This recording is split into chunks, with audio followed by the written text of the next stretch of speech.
C'est quoi être populaire? Être populaire, c'est être la star de l'école, mais pas que. Dans l'actu, être populaire, c'est plus un truc d'homme politique. Car régulièrement, grâce à des sondages, les médias publient leur cote de popularité.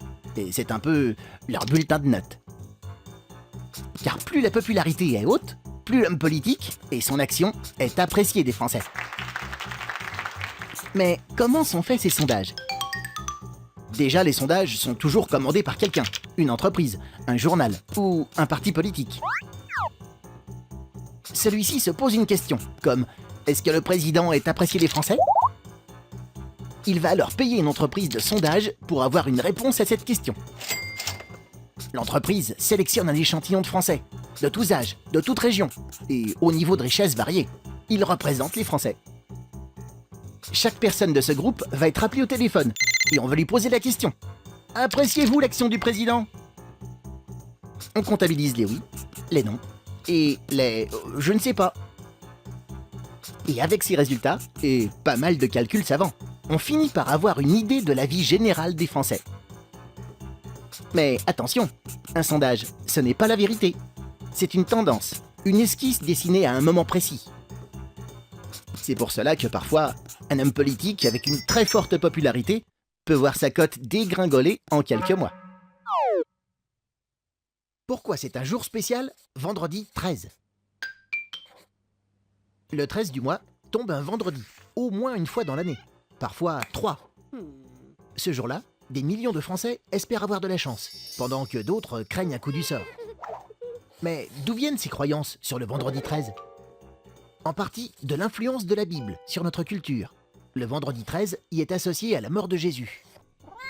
La Bible raconte aussi qu'il y avait 13 convives lors du dernier repas de Jésus. Le 13e était Judas, le traître. Si le 13 a mauvaise réputation, c'est sûrement parce qu'on lui préfère le 12.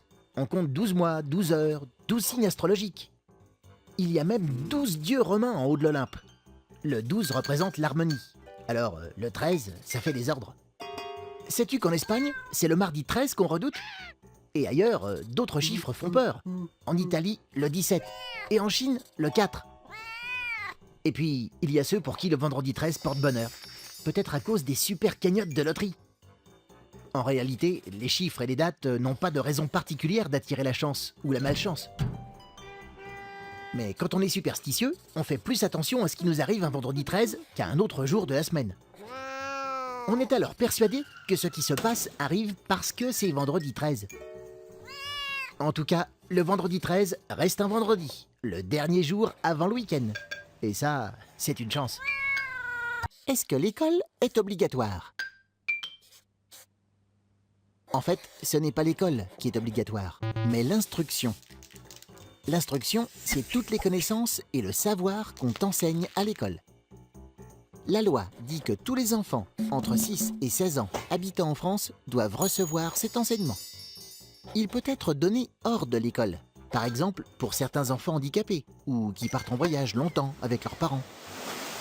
Mais pourquoi a-t-on inventé l'école? En même temps que l'obligation d'instruction, Jules Ferry a créé au 19e siècle les écoles publiques et gratuites. Vive l'école pour tous! Ces nouvelles écoles sont aussi laïques. Ça veut dire que ce qu'on y apprend n'est pas influencé par la religion.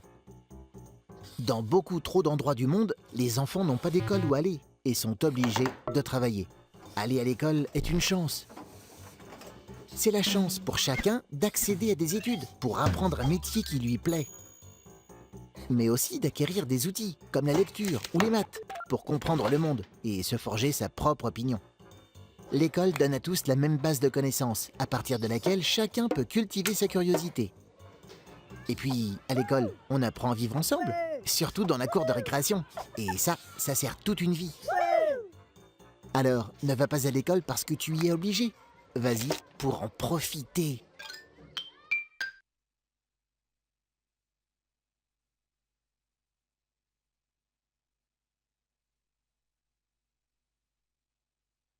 Mais quand on est superstitieux, on fait plus attention à ce qui nous arrive un vendredi 13 qu'à un autre jour de la semaine.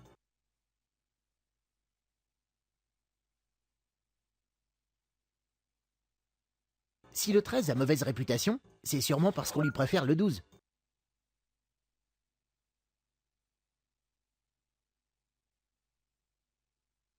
Ce jour-là, des millions de Français espèrent avoir de la chance, pendant que d'autres craignent un coup du sort.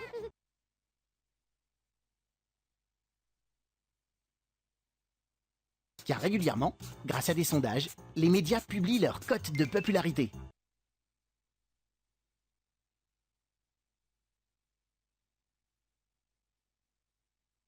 Ces nouvelles écoles sont aussi laïques. Ça veut dire que ce qu'on y apprend n'est pas influencé par la religion.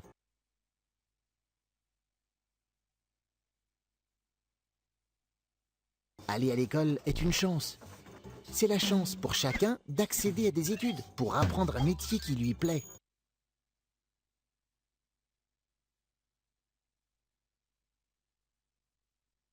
L'école donne à tous la même base de connaissances, à partir de laquelle chacun peut cultiver sa curiosité.